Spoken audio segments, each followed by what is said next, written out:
Well, hello and welcome to another one of my videos. In this one we're going to be looking at paper mache theme, and recently, or most of the time, I use corn flour paste in my projects because it works fine and it's very cheap. But unfortunately, with all the quarantining that's been happening over recent years, this has caused some inflation, and even corn flour has doubled, tripled in price.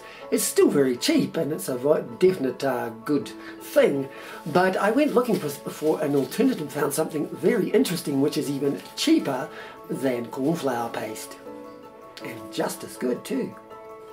Now, what I found was the humble potato.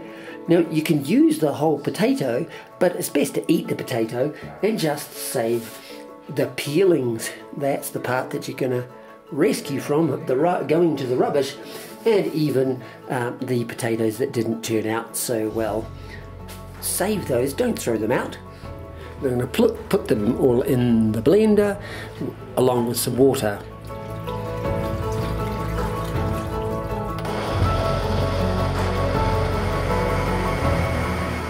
Then I'll strain it into a bowl.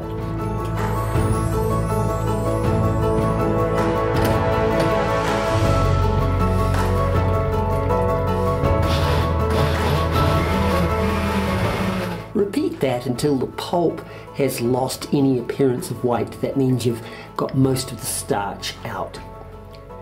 Now leave that aside for a half an hour or so to let that starch sink or float to the bottom of the bowl. Then carefully pour that water off.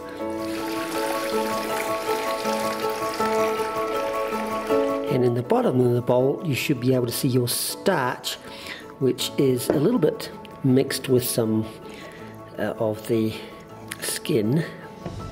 So we can take some water and wash that again. So wash that a little bit and then let it settle again. Now you can keep purifying that just to get that nice and white if you wanted it white, but I don't really mind, and I'm going to basically leave it at that. I can either cook it up as it is now and it will thicken up a lot, or I can pour it onto a tray and let it dry in the sun to a powder. Now when that's dry, we can use a spoon to scrape the powder and bottle it.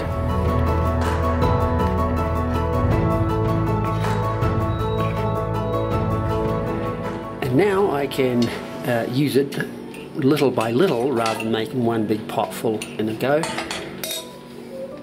Now this potato paste is a little bit stickier than the corn flour, and when it cools it's a slightly more gooier, so I actually quite like it, but it does well, particularly considering the cost of it. Virtually free.